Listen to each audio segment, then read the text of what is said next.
So Mr. Money Mustache is on the show today, and he's talking about his dating life. That's pretty much all I need to say. This is the Afford Anything podcast. You can afford anything, but not everything. Every choice that you make is a trade-off against something else. What's most important to you? And how do you make choices about your time, your energy, your attention? How do you allocate your limited resources accordingly? That's what this podcast is here to try to solve. My name is Paula Pant. I am the host of the Afford Anything podcast. If you are familiar with the internet landscape of people who talk about personal finance and financial independence, you have probably come across Mr. Money Mustache. He is one of the most influential names in the financial independence space. Put it this way, the famous top 10 business podcaster Tim Ferriss once asked his audience who they wanted to hear on the show, what guest they wanted. And the number one most requested guest for the Tim Ferriss podcast was Mr. Money Mustache. He has millions of visitors to his website. He's been featured on every major media outlet. He was one of my co-stars on the Netflix documentary, Get Smart with Money. And today, he's going to talk to us about his dating life, as well as dating in the FIRE community, the Financial Independence Retire Early community. Should you date other money geeks? Yes or no? Is financial responsibility something that you look for in a dating app profile? Are your index funds a topic of conversation on a first date? We're going to chat about all of that, including Pete's own story about wandering onto a website called firedating.me, which I am checking out right now. In fact, at the end of this episode, stay tuned for the end of the episode where I do a deep dive into like some of the onboarding questions. Just trust me, you're going to want to hear this. All right, here he is, Pete Adeney, also known as Mr. Money Mustache. What's up, Pete? Why, hi, Paula. I didn't expect to be talking to you today. I know, right? Here we are. Pete, for anyone who's listening who doesn't know you, most likely the newest people in this crowd, you go by the nickname, the character, Mr. Money Mustache. True or false? That is true. And it has been true for a long time, dating back to 2011 or 12 or something when I started blogging about personal finance and early retirement and stuff.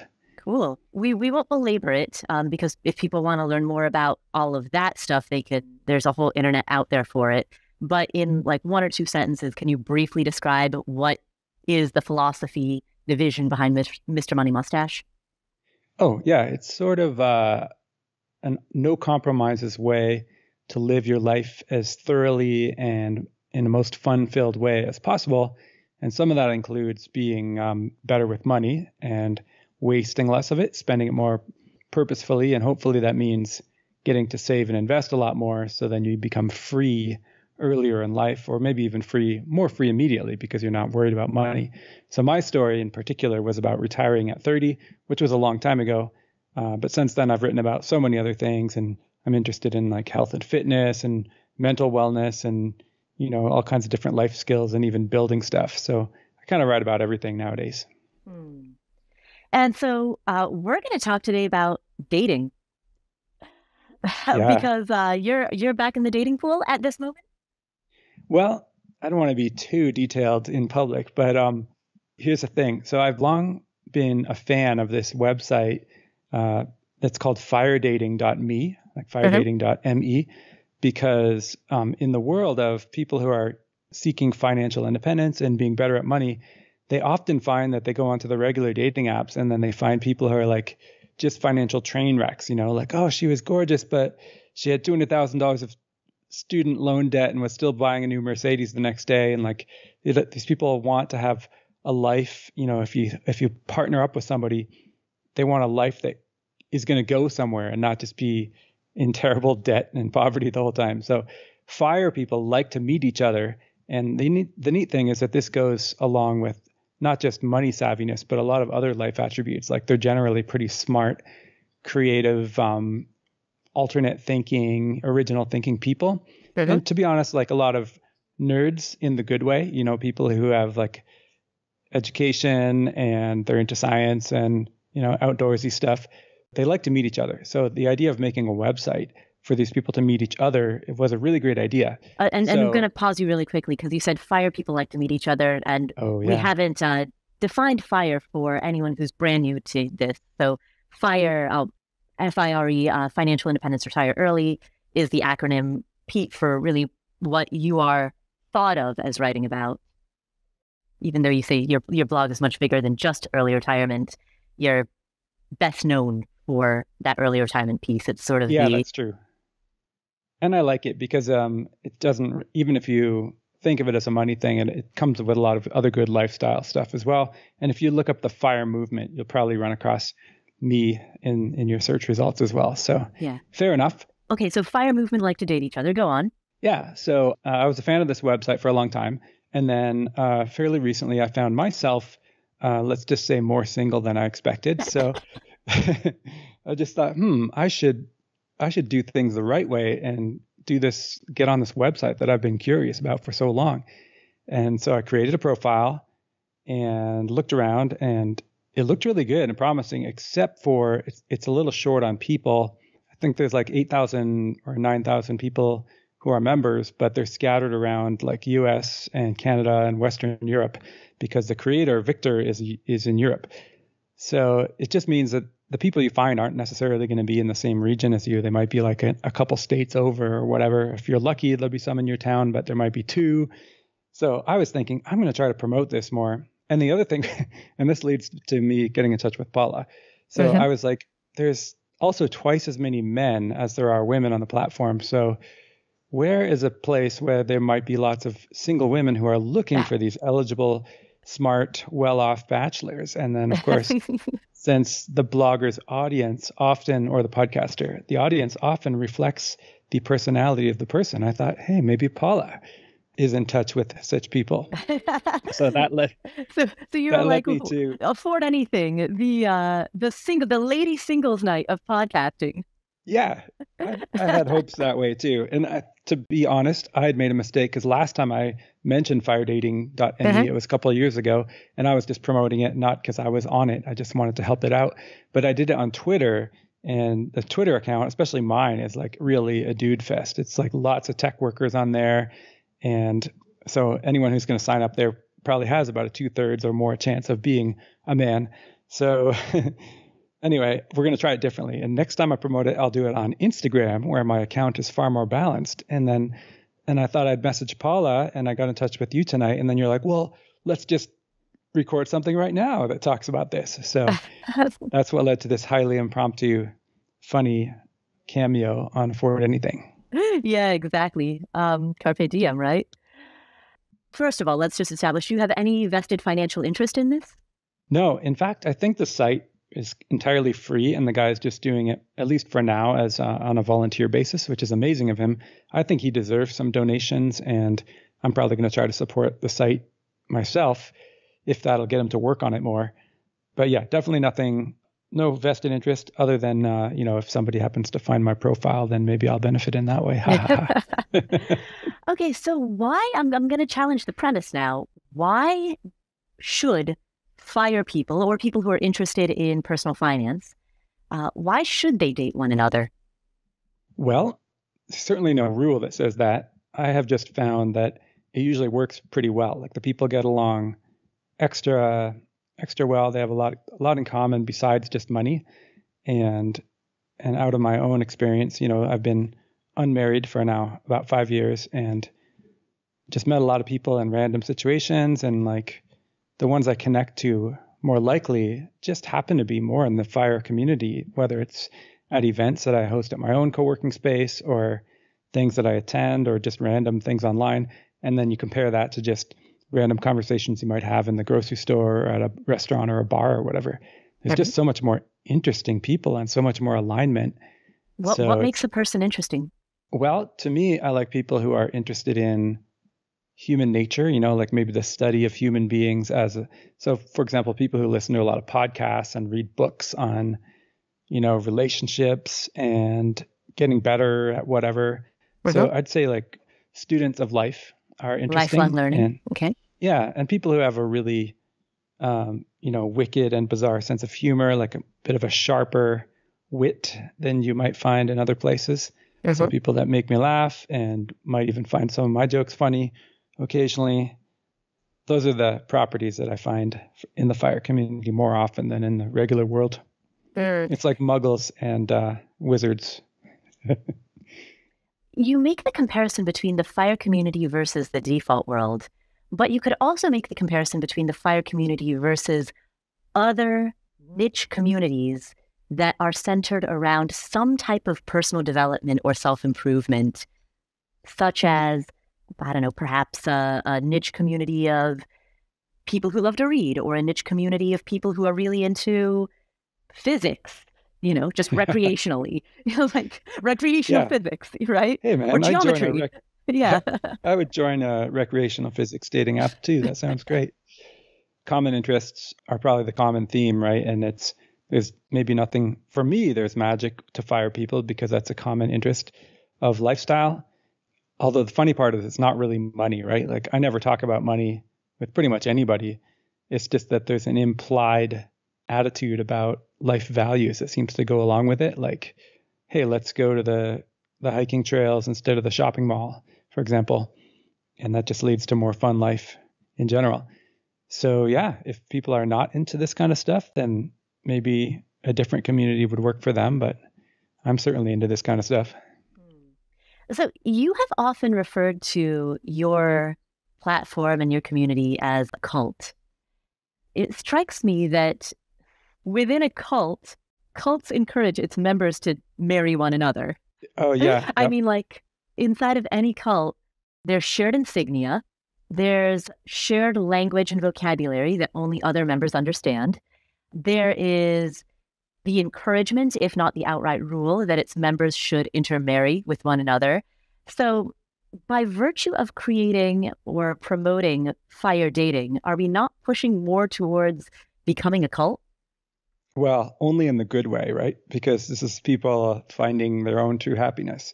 Now, where I thought you were going with that question is that there's a tradition of cult leaders to encourage all of the women in the cult to, let's just say, gather around the leader. And if you said that, I would say, no, I don't want to be accused of that.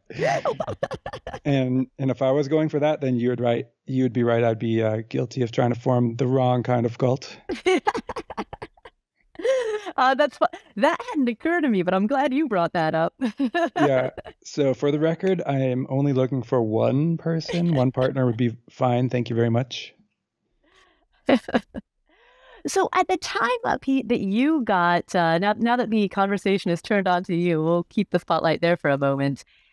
At the time that you got divorced from your wife, which was around 5 years ago, your financial information was very public. You had posted online about your income, your entire income history, your net worth, the value of your asset.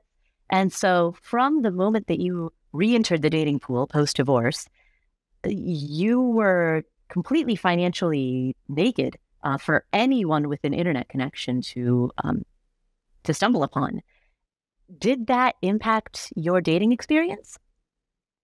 Well, it wasn't really. So first of all, I did share some stuff, but I was a little more private than other bloggers on other things. Like, for example, I was transparent with annual spending and like past income related to like how we saved for early retirement, like as my former wife and I as software engineers and whatever and workers.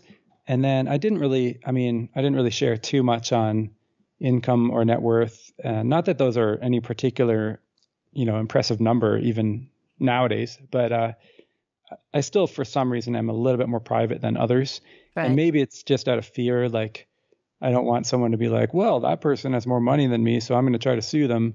And it's also just kind of irrelevant, my situation versus others, because my whole point is it shouldn't matter how wealthy you are. What matters is your spending, and your spending should hopefully be detached from your income and your wealth, because you should really be purposeful about your spending. Just because you double in wealth doesn't mean you have to spend more money. I mean, you can, if it aligns with something that's really going to make your life better. But a lot of people just spend more just because they do have it. And that's, in my opinion, thoughtless spending that kind of leads to a lifelong treadmill. But I'll draw attention to a fact that is publicly very well known. So there was an article in the New Yorker that was published in 2014. You like how I have this off the top of my head? Yeah, it was like 2016 or something. I remember that. Yeah, and this Nick guy had cried out this random fact that my website had made $400,000 in that past year because of this bonanza related to house refinancing and like commissions from us, a financial company. Okay. And he's like, "Oh, I'm just going to put that in the article." And I was like, "No, please don't put that in the article." And he did anyway. So that's been all over like so many articles. It's in the Wikipedia page about me and everything now too. And so anyway, yes, it's true that I made $400,000 that one year and a lot less in subsequent years. But it's, that's even so, that's kind of irrelevant. And I don't mind that people know that I have some money. Like it's fine. And if they see that I'm being responsible with the money, then that's like a good example that I'm hoping to set, including for my own almost grown up son now. When people come to FIRE, they often come perhaps with an interest in money, but with different philosophies or approaches. So some people might be more frugality oriented, while others are more interested in investing. Do you think that could create some strife? Like almost like, when the vegetarians and the pescatarians are fighting each other, because there can sometimes be more strife between closely aligned members of a community than there would be between people who are like disparately far apart. The vegetarian and the pescatarian are more likely to fight with one another than the vegetarian and the carnivore. Yeah, I mean, I don't really see that happen. And I do host a lot of events and talks and things like that where the different FIRE type people get together and talk. So I suppose it could happen, but that sounds like more like a Reddit thing, like the type of people who use Reddit and comment on it all day, and they get into these super crazy in the weeds detail fights. In reality, at least the people who are getting out of their house and coming to the things that I see, they're not really interested in so much, they definitely don't fight about these things. And they might ask each other for advice, like really basic stuff like, "Hey, do you guys use this one brokerage or the other? Like, which one is better for this purpose that I need?" And then people be like, yeah, I have this idea. Here's a way. Here's what I've found. So lots of helping out, very little arguing. And that works for me because I get really, really bored when people start arguing about technical details of anything in person. In person, it's time for like joy and conversation and sharing, but not for arguing. Yeah. In fact, I kind of left an event recently where someone did get into a little bit too much like details on stock market stuff. And I'm like, oh, we're in a coffee shop, man. This is not, I didn't get up early to come to a coffee shop and just hear these details about like index fund fees and stuff like that. Oh, yeah. I hate that too. I start to wander away anytime somebody tries to talk to me about real estate ever. In person. Yeah. Like, I mean, at a party, like if I'm there for the purpose of teaching it, that's different. But if we're at a party, no way. Mm-mm. Yeah, right. And this is in a circle with like 20 people all having to listen to this conversation. And when it comes down to those details, I prefer to handle it one-on-one. Like if someone sits down at my kitchen table and they're like, tell me the exact difference between these two techie financial things, then I'll like get out the piece of paper and the pen and we can cover it really quickly and we won't be boring anybody else. Right. Exactly. So how long were you married? A long time. So I think 15 years of actual marriage. And then we were together for quite a few years before even getting married. So that was like a lot of my young adult life. How old are you right now? I'm 48. 48. So you were 43 when you started dating again? Yeah, approximately. Sure. Yeah, and you would spend the bulk of your 20s and 30s and the first third of your 40s more or less in the same relationship. Yeah, and that was really good. In fact, I didn't even realize how nice and peaceful that relationship was until I experienced some other situations later. It's nice to see both sides of it. So tell me about your first experience back in the dating world. Like first, when you and your former wife first split, were you ready to start dating right away, or did you want some time solo? I didn't really want time solo specifically. And so for me, it was just been like long-term relationships since then, like fairly long-term. Mm-hmm. And not really, I'd never tried a dating app until just recently. It was always just people I meet organically and, it naturally develops into a relationship and lasts a fairly long time. So I'm kind of a slow mover, not a player. Yeah. And so that's why the dating apps always kind of intimidated me. But you never know. It's like, it seems fun to experience something at least once just to see what it's like. Would you consider yourself a serial monogamist? Well, I mean, I guess that's kind of the definition, right? Is long-term relationships that are more than one in your life. So sure, although that's not necessarily my goal. I am kind of, I don't want to be scary to a new person, but I am kind of a settler downer if the thing is right. So I don't mind, a relationship becoming like a lifetime partnership in the long run. But I would have high standards for that to happen. So that's why it hasn't happened yet. What are your standards?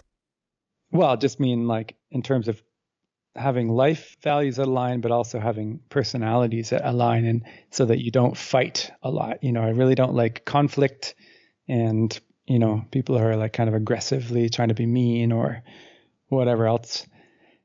So it needs to be kind of, I don't know. I mean, I'm kind of inexperienced, to be honest. Like for a person my age,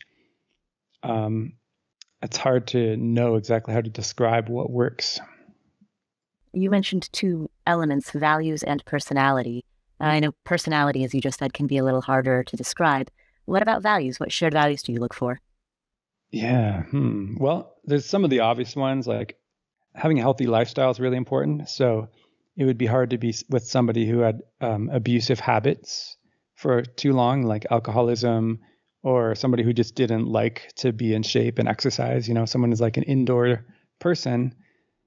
It's just for me that it could be fun for a while, but it just in the long run, that's going to lead to problems because I want to do stuff outside and I want someone who likes being healthy with me, and we're not going to be young forever. So people who like exercising and staying fit are going to have a much, much better second half of their lives. And I want to be on the good side of that divide of people.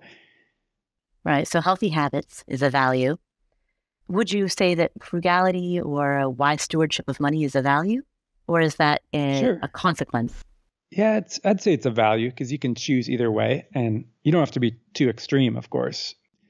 I would find it a little uncomfortable if someone had no concept of efficiency and economizing as kind of a virtue. And like, for example, let's say it's time to buy a car and my partner is saying, yeah, I'm trying to decide between like, the Toyota, whatever, like some new car, for example, a Tesla or whatever, and versus a giant monster truck just because they like trucks, or the Chevrolet Suburban or whatever, like huge.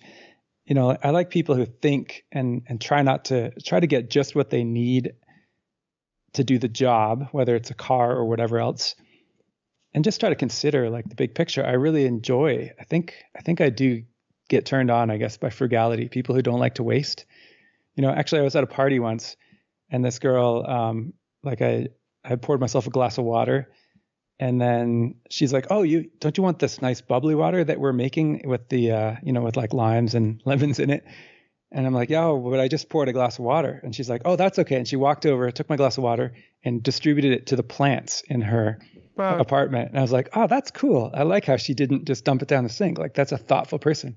So little things like that, for some reason, I just feel more attracted to a person like that. Why? What does that tell you about that person? Yeah, this is way deeper than I thought we were going to go in here. I like it. I think it tells me that they are a thinker and they consider their actions and they try to, I don't want to use the word optimize because that sounds too like hard-nosed, but they just try to get the most out of everything and be wise about things. And that will also apply to, how they might plan a trip or how they might decide to host a dinner party. And I'm very attracted to people who use their brains a lot and really think about stuff and don't just do it thoughtlessly. I think that's probably what it really boils down to. And someone who understands a lot of different fields, someone who can choose a good car or a good whatever it is that they're shopping for, if they do it based on understanding the stuff they're buying instead of just like, oh, I just saw this on an ad, or I just grabbed the first thing that I saw in the Costco or whatever. I admire that in a person. I really like smart people. You've been dating for 5 years. How many long-term relationships have you had in that time? There are 2 that I know of. That information is classified. I definitely can't go on the podcast. All right. Okay. Well, then you're not going to like my next question. Where did they go wrong? Why did they go wrong? Well, it can't be too specific just in case anyone hears this, but I think it's back to the alignment of life values and what you want to do with the rest of your life. And are you interested in taking care of yourself and doing healthy stuff together in a way that's sustainable? It's probably the main thing. I mean, there's also things like communication. Like if you just cannot communicate together, even if you love each other and want the same things, then that can be a challenge too. Like if people just literally can't get concepts from one brain to the other, that's like actually can happen, which is weird. So I'm still learning. Don't ask me for relationship advice, but I'm definitely excited to learn as quickly as possible. I'm hearing compatibility and alignment, which on the surface sound to be the same, but they're subtly different.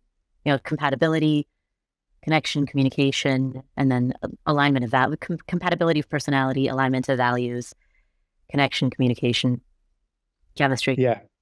Yeah. And chemistry is important too. Like if you just feel like I'm not able to laugh with this person or my jokes are all falling flat, that has happened in the past too. And it's really hard to recover from that too, because you just always feel a little bit awkward around the person after maybe the initial spark might wear off. And then suddenly you're like, we can't really, the conversations they're not about toast and like the weather, but there's nothing like really happening besides that. Right.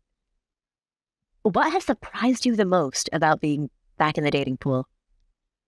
I think mainly is how exciting it is. Like I get very interested in a person and it kind of affects my whole life. And I love how energetic that makes me feel and, motivated to do a lot of stuff like plan travel or whatever else. So it's like a really nice life boost overall.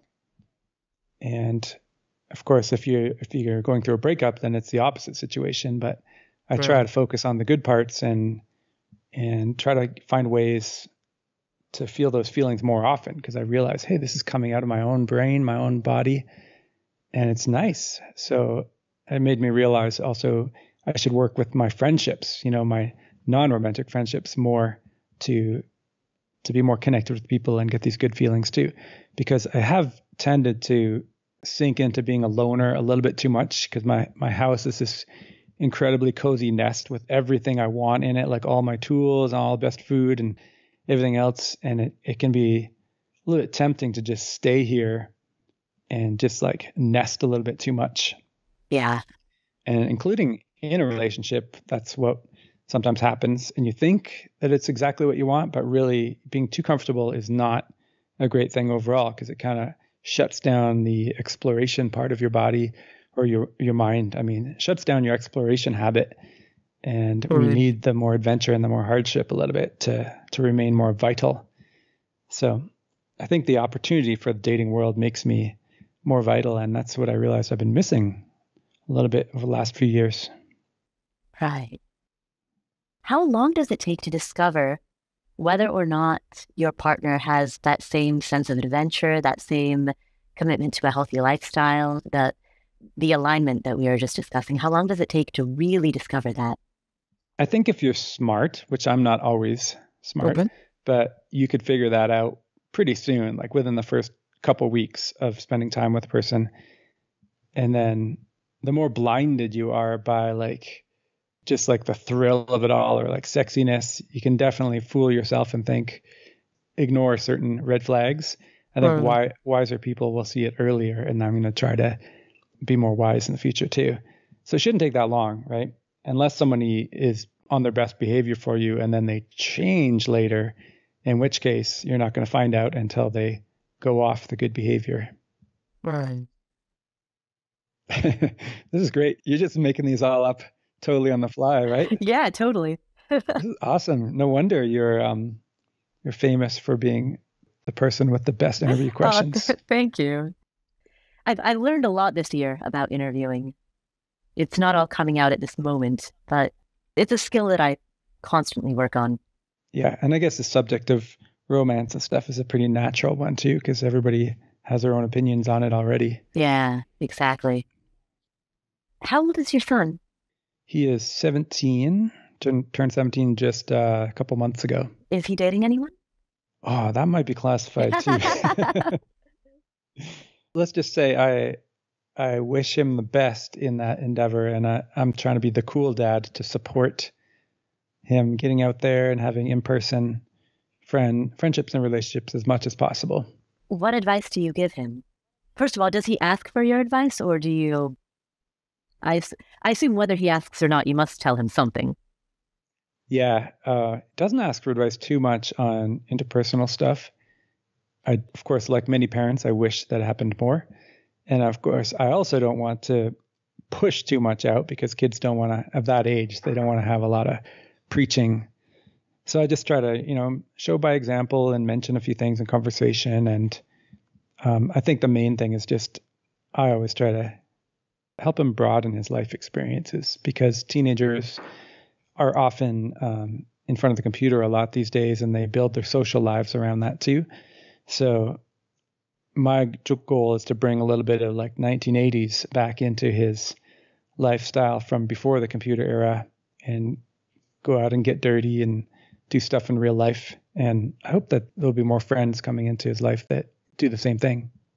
You said every now and again you sprinkle a few things into conversation. What are some examples of those things? Yeah, like talking about how people meet each other for relationships, like, how it might happen or what it's, and then we'll talk about health and fitness stuff too. And I'll talk about my history of what it was like in high school, for example, related to friendships and how I met my first girlfriend and all these things, like just stories from the similar age that are hopefully not too preachy, but just to show what different teenager lifestyles can be like. And I actually bust out some pictures sometimes too, because I have pictures from my own life at that age. I was into photography, even though it was film cameras at the time. And some of those pictures have managed to survive in a folder on my on one of my computers from the olden days. So I brought them into the present, and it's fun to share those too. You said that you want him to broaden his experiences. Why? What's the benefit of broader experiences?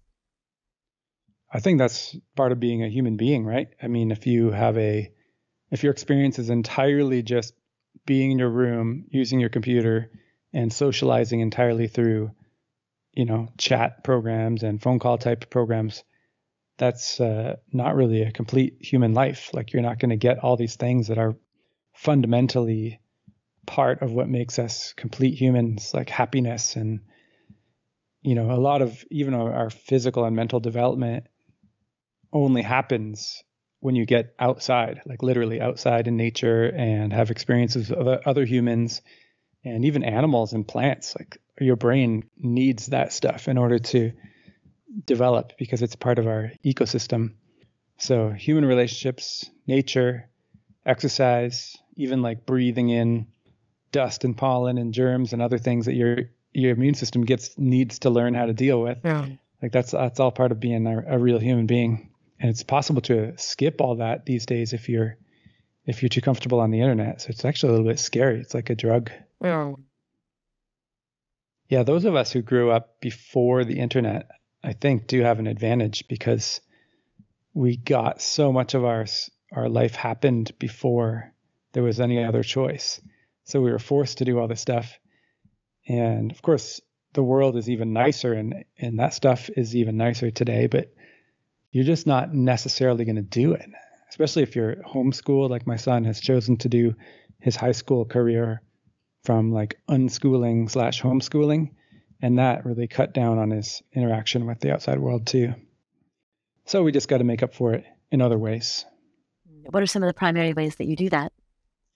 Well, we have a daily walk program. That's the most important thing. So like every day, right after lunch, we just put on our shoes and go out. And we live on a nice natural area. You know, there's like a creek and a forest, and it just goes for miles behind where I live. So that's usually the starting point of our walks. And then there's a lot of animals and birds and everything. And we'll just walk and talk for an hour each day. And that's the main thing. And it's good to know that at least that's there. Like even if there's no other things scheduled or no other friends coming over or whatever, that's been really, really great. That's a tradition through his whole life, pretty much since he was born. We've done that. And then I try to bring a lot of friends over the house too, my adult friends, so that at least, first of all, because I love having friends over, but secondly, for him to see all the chaos and the yelling and laughing and cooking and other stuff that us adults do, dance parties, music nights, playing instruments badly in the living room, like all that stuff, I think is a good example for him, so he can see, oh yeah, this is human socializing. How long do you wait, if at all, before you introduce him to your girlfriends? I think that's a good thing to do. So I think it would really depend on who's comfortable with what, but I would think as soon as you're sure that it's a real thing and that person is not just going to disappear after a couple of weeks, then I would be comfortable with it. I'm not one of those parents who tries to hide the situation. Really? Yeah, but at the same time, I'm not since we have the luxury of a co-parenting situation where our son spends half the time at my house and half the time at his mom's house, I have like every second week completely off anyway, so I can travel or I can have people stay here. So that makes it so I can kind of split the two activities somewhat, which is nice. And I wouldn't have anybody just totally move in at this stage in his life. You know, like I wouldn't be like, oh, this relationship is going well, let's just move in together in this house and then we're all sharing it with my son. If I was much younger in life, like if I had a 2 and 3 year old or whatever, that would seem more appropriate if you're in a long-term relationship. But as it is, he's almost grown up anyway. So you might as well just, especially like, you know, I'm not even going to meet somebody until whenever. So he's going to be 18 before you even get to the point where you'd be considering moving in with someone. So that's kind of good. On the topic of it's going to take a while to find someone and then get to the point where they would even be ready to move in, have you had any luck with dating in the fire community so far? Fire dating? Well, the fire community, that's like my history of the last 5 years. That's a yes, no problem. As for the app, firedating.me, definitely not, pretty mixed results so far. I have not even heard back from anybody. Wait, do they know you're Mr. Money Mustache? I don't know, but I only clicked the request button twice, and that was like very recently. So I'll have to let you know if anything happens. Oh my goodness. Because you're so legendary in this community. It's shocking to think that anyone would know that you were Mr. Money Mustache and not reply when you like slide into their DMs. Well, I know I'm not flattering myself as being like the most desirable man, even in the fire community. But what I thought would happen is at least they'd be like, haha, that's so funny that you're on here. Like, cool. And then, and not like, even if it's not like I want to date you or whatever. So, and that's kind of how I've been approaching it too. I know it's kind of embarrassing. It's like the teacher going to a party with all the students and I'm the teacher. I'm like, hey guys, what are you doing here? So I'm approaching it with pretty lightheartedly too. And I'm not like, this person is the perfect, I just trying to be friendly. So I clicked a couple requests and sent a couple friendly things and haven't heard back yet. So it's a mystery. Like, I don't know if they're seeing it and being like, oh, that guy's gross. Or if if it just takes a while for people to get back, because I know that on the dating apps, especially with a ratio like this, the ladies normally get dozens of requests per day, right? So you're just going to be like binning those or skimming them quickly, and who knows. So yeah, it's quite a fun and interesting adventure for me, and it's definitely helping me keep my ego in check, because it is not it's not like I'm getting some kind of special advantage or special treatment, and that's probably how it should be. Huh. Wait, so firedating.me, and I just learned about it like when you texted me about it, so I haven't looked at it really well yet. Do they have photos? Yeah, and the funny part is, I mean, it's a very rudimentary website, right? Mm-hmm. So it's a little harder to use than normal. You can't just flip through people's photos as easily as you can. And it's also set up to be a bit more minimalist. Like you can only send out 3 requests per day.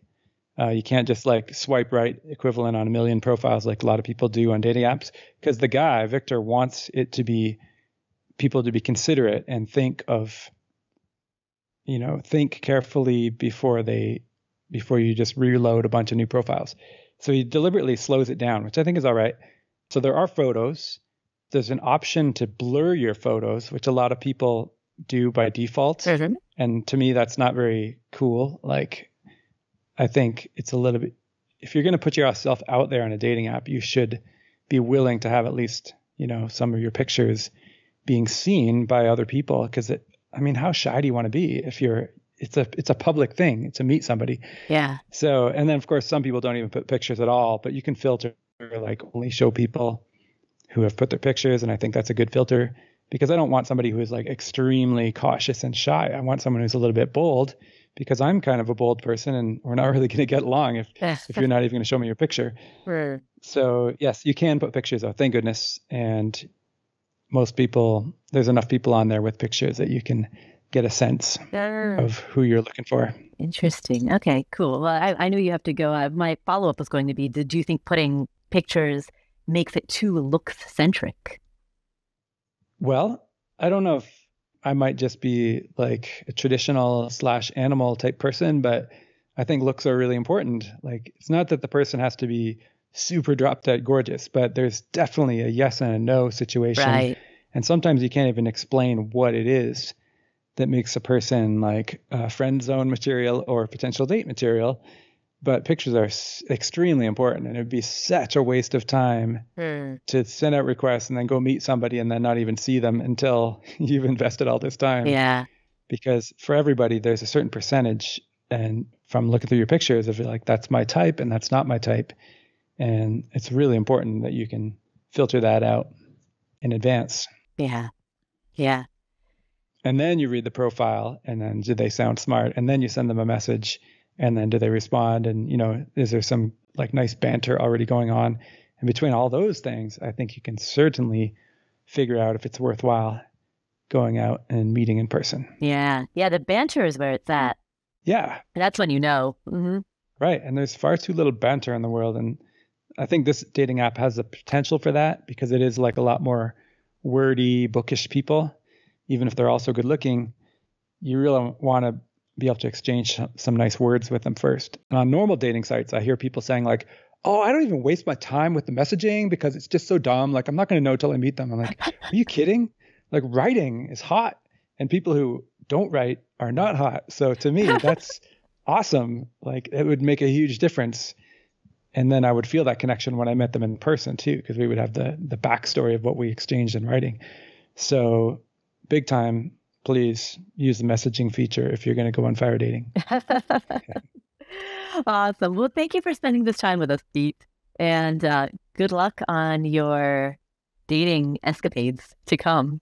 Thanks. Hopefully this episode does not age poorly, because I really just checked it out briefly. I've only been on there like one day, and it might be the last day. So any future people who are spying on me by listening to this, please don't hold me. Don't get me in trouble. I'm looking at it right now, and the whole value prop is find a financially responsible partner, exclamation point. Right. That part's a little weird. I mean, you have to know the backstory, because anyone who came across this website from scratch would be like, that's weird. And there's like really detailed questions that you don't have to answer. Like, what's your withdrawal rate? And what percentage of the way to fire are you? My goodness, I'm going to create an account just so I can look at the photos. That's going to be the outro for this episode. Yeah, please do. Please do. That'd be awesome. And so, I mean, Victor, I know had a lot of great ideas when he made this, but I do think, at least from my perspective, focusing on those details is kind of irrelevant. Like just going on the fact that it's called fire dating is good enough for me. And I don't look at anybody's money numbers. I don't care about them. I care more about like what they've written about themselves. And of course, are the photos good? Awesome. All right. Well, I can't wait to see what these questions are. Now I'm like really excited.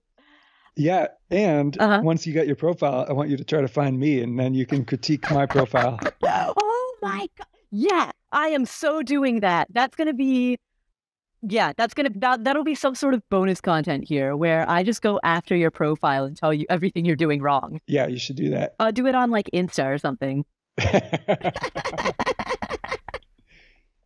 Oh, okay. Create account. I'm creating an account right now. That password is too common. You're too common. All right. Wow. Awesome. Well, have fun, Pete. I'll talk to you later. Thanks. You too. Thank you for this super fun night. Okay, so I'm signing up for fire dating. By the way, thanks, Pete. I'm signing up right now for firedating.me. All right. The first question. The goal of the test is to make sure there are no spammers on the site. As long as you know what fire is, you're welcome to join. Question number 1. What does the E stand for in fire? Okay, well, this is your cheat sheet guide to signing up for the dating app. E stands for early. All right, question number 2. Oh my goodness, look at this. This is a quiz. All right, question 2. How many percents of one's savings, and they use an apostrophe in one's. It is not one is contraction. There's no apostrophe. This is not a grammar profile. Okay, sorry. I will contain myself. All right, question number 2. How many percents of one's savings can one withdraw each year, and each year is capitalized, for 30 years with low risk of running out of money? Also known as the quotation marks, question mark, percentage symbol rule. Okay. Oh my goodness, I'm losing it. All right. Wow. This is the most fun I think I've ever had recording a podcast outro. Okay. What they're asking is what percent of your savings can you withdraw each year for 30 years and have a low likelihood of running out of money? Also known as the blank percent rule. All right. And so that is the 4% rule. See, again, this is your cheat sheet. Okay, so I've just typed in the number 4. I don't know if I was supposed to do numeral 4 or FOUR or 4% with the percent written as a word or percent written as a symbol. I mean, heck. Let's see what they have programmed their system for. All right. Question number 3. What does the second M stand for in MMM? Are you serious? The guy that we just interviewed is literally a sign-up question for this dating app? Okay, this dating app with like 8,000 or 9,000 people? So the second M stands for money. Ooh, the case is ignored. All right, cool. So could be capital or lowercase. All right, submit. Ooh, wait a second. But if I hadn't submitted, there was a different option. Okay, so I submitted it and it went through, but there's a different option that says, let me answer open questions instead. Oh, it takes me to the same page. Wow, so that whole thing was, I guess I shouldn't say that publicly, but just between you and me, that whole thing was unnecessary. Okay, update mandatory fields. I am female, male, non-binary. All right, so I'm going to select female. This is cool. I can state that I am either precisely blank years old, or I can give a range. Ooh, 35 to 39. That's my range. Ooh, located in... Oh, wow. So the first thing they want you to do is select a country, but you're able to select country unknown or country fireland, which I suppose probably means you're a digital nomad, but I am not. So I'm going to select United States, and then New York City. New York City. That their salsa's made in New York City. Okay. Naples, Nashua, Nashville, Netherlands, New Boston, New Orleans, New Haven, There we go. All right. Save. Whew. Am I looking for... I mean, I may as well select yes. Sure. And then now I'm selecting my future romantic partner. Wow, the presets for age, aged 0 to 127. 127 is a very specific maximum preset. I mean, I was going to say 126, but I'm willing to age up. All right. Age 0 to 127. Let's go with that.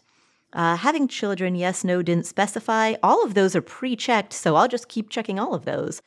Wanting more children, yes, no, maybe didn't specify. They're all pre-checked, so I'll just keep it with that. Oh, look at that. Now I can, with at least one photo in their profile. Oh, and then there's a check mark, and they may have much less filled in profile than mine. Cool. Sure. Why not? Oh, and friends, same. Okay, no, I'm gonna demand at least one photo in profile and friends in the same. You can choose same state, same country, or same universe. So I'm gonna select friends in the same universe, but I'm gonna select romantic partner in the same state. All right, save. Oh, wow, I can type in a pseudonym. I suppose it's not much of a pseudonym if I announce it on a podcast that 50,000 people are listening to, but that's okay. I'll call myself Azra. Azra, A-Z-R-A. All right, height 5'1". All longtime listeners know that. What is my current relationship? I'm going to leave that one blank. That's, as Pete says, that's classified. Ooh, look. Okay, now we've gotten to the section of fire numbers. Fire progress as a percentage. What percentage of your fire target have you already saved? And then you can give a percentage. Wow. Okay, well, just for fun, I'm going to type in 69%. Safe withdrawal rate, 69%. Okay. Actually, that'll probably break the system. Ooh, 6.9%. What percentage of your stash do you plan to withdraw once fire? There we go. 6.9%. Savings rate. What percentage of your income do you save every year? You know exactly what I'm going to type in. I'll give you one guess. What kind of fire do you want? Lean or fat? Oh, there's a drop-down menu. Lean fire, regular fire, or fat fire. Ooh. Oh. I officially really like this website. Okay. From that question alone, I am now an official, unofficial, self-appointed endorser of this website that I only just heard about an hour ago. Do you drink alcohol? And your options are yes, no, or no information. I will select no information. Oh, reason. Why do you look for a partner? That's a great interview question. There's so many questions of what do you look for in a partner, but I've never heard it phrased as why do you look for a partner? To not die alone. There we go. What do you value in your partner? A great ass. Can I say that? I can't say that on the radio, can I? All right, you know what? I'm not going to say it in the app. I probably can say that on the radio. I think it's probably fine. What do you value in your partner? Their respiratory system, because it keeps them alive. Hey, I'm not doing recreational physics here, guys, because oh, you know what? Actually, that's going to be my answer. Their ability to practice recreational geometry. Okay, what do you value in friendships? Well, I don't know, goofiness. There we go. Do you have children? No. Do you want children? Yes. More details. Okay, the humankind. There we go. Oh, religion. And this is not a drop-down. It's like a whole essay field. Your views on religion. Wow. I'll leave that one blank for now. That's a really good question. Side project or occupation, where does your time go? Into filling out dating app profiles. There we go. Where does your time go into filling out dating app profiles? Education. What did you learn and why? Lifelong. And the why is for its own sake. I believe that is called edification. How did you discover fire? In the prehistoric era, humans discovered fire. Ideal day once fire. Ideal day once fire. I kind of would like the phrasing of ideal day one fire, but I'm not. You look at me copy editing this thing as I go. Hobbies. I think you meant to say Calvin and Hobbes and misspelled it. All right. Pay for despite fire. Usually one cuts spendings when trying to reach fire. Is there any expense you could potentially cut, meaning it's not life critical, but you don't for some reason because it makes your life better or is a part of your identity? All right, so essentially, what are your luxuries? What are your indulgences? Warm socks. All right, asset allocation. Asset allocation is on here. Steve, can we get a ding, ding, ding, ding? Wow, and they've got like a bunch of sub-questions. How do you invest? How risk-averse are you? How much is in bonds? And how much is in Bitcoin? Oh my goodness. This is the first dating app I've ever signed up for that has asked me for the percentage of my portfolio in bonds. What's your bond allocation? My bond allocation is James Bond.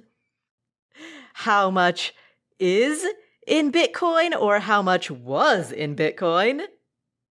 And my risk aversion is limited to a fear of heights. And no, that is not a fear of a bull market top. Although I realize it could be interpreted that way. All right, what languages do I speak? None well, but I guess English if I really had to choose. Favorite quote? Life's pretty simple if you just relax. Some guy said it in a play once. I don't remember the name of the play or the name of the character, so I realize that's not helpful at all. About me, everything that didn't fit into other fields. I love fields. Mrs. Fields cookies. Frolicking through fields. The movie Field of Dreams, which I haven't seen, but I assume is good. See, lots of other fields. Okay, save. Wow. Phew. All right, now I can upload a photo. Oh, look at this. There's data. As of now, there are 4,350 users, which is 51.92% with at least one photo. Overall, there are 8,938 photos. This is impressive. Ooh, and like Pete was saying, by default, your photos are blurred, but there's a checkbox and you can enable the option to always show the original unblurred photo. And again, data, 1,871 users, 22.23%, always show their unblurred photos. Okay, well, I will click the box, upload. All right. And then save? Is that what I do? And then there's what do I do once I've uploaded it?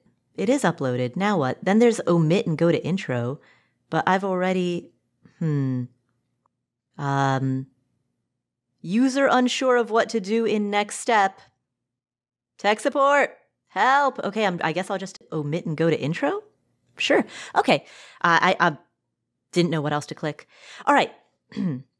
Hey, my name is, so then I'm going to, so now I'm in the intro. The intro says, hey, my name is Victor, and I'm the developer of this site. It's my hobby, and occasionally it feels like this. Oh, I bet we're going to get a GIF. Oh, it's not a GIF. It's a YouTube video. Oh, it's got an ad. I'm not sticking around for that. All right. My goal is to, oh, that's so sweet. My goal is to decrease the amount of loneliness in the fire community. Oh, Victor, thank you. Oh. So to achieve this, I'm hoping to meet others and build meaningful connections. If you know how I could do a better job, please tell me. Yeah, the user interface on the photo upload site. Once I've uploaded the photo, I don't know what to click on or where to go. I'm kind of stuck on the page, Victor. But otherwise, wow, cool. Okay, let's jump to the stuff. Oh, wow. Okay, so everyone can see at most 12 new profiles per day because this is a mindful communications site, and I don't want you to scroll through profiles forever and always doubt, what if the next person's even better? Oh, I love this. Okay, you only see profiles that satisfy your requirements and whose requirements you satisfy. That's why it's important to fill in your profile. Oh, I don't think anyone's going to like my answers. All right. The profiles in your queue are prioritized by their activity, distance from you, how many fields they've filled in, whether they have a photo. More details on ranking are here. Ooh, let's see more details on ranking. Oh, wow. 35%, when was the last time they visited the website? 25%, distance between them and current user. 20%, how many optional fields they filled in. 10%, do they have a photo? 10%, desired relationship type specificity boost. Wow. This is super cool. Oh my goodness, I love this. Okay, go to main page. Hey. Wow. All right. So now I'm in my account and I can see that I am looking for a male romantic partner between 0 to 127 years old, located in the same state. Search for new matches. Okay, hit the search button. Wow. So, okay, for the sake of protecting the innocent, I will not read aloud any of their usernames, but a lot of dudes in Brooklyn. That seems to be the personal finance hotspot around here. All right, one in Long Island. A few that are ambiguously in New York, New York. I assume that means Manhattan. I'm seeing one in Buffalo, one in Queens. Yeah, and the rest are all in Brooklyn. All right. Well, there you have it. I have officially filled out a profile on firedating.me. And if you are looking for a financially responsible love life, feel free to do the same. It's free.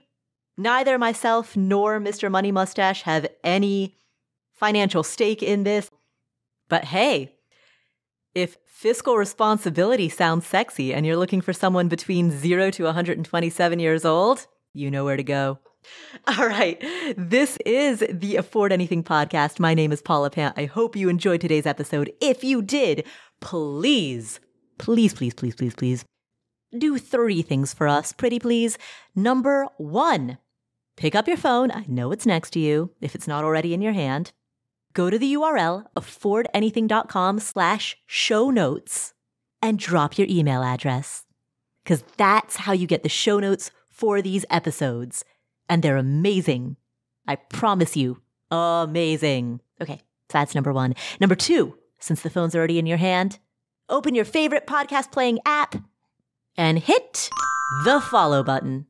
That way you'll be following this podcast and you'll spot all of our amazing new episodes as soon as they come out. And finally, while you're in that app, please leave us a review. I also forgot to mention the most important part: share this with a friend or a family member, or a neighbor or a colleague, or your veterinarian or your contractor or your accountant.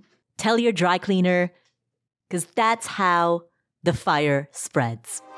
Thank you again for being part of this community. My name is Paula Pant.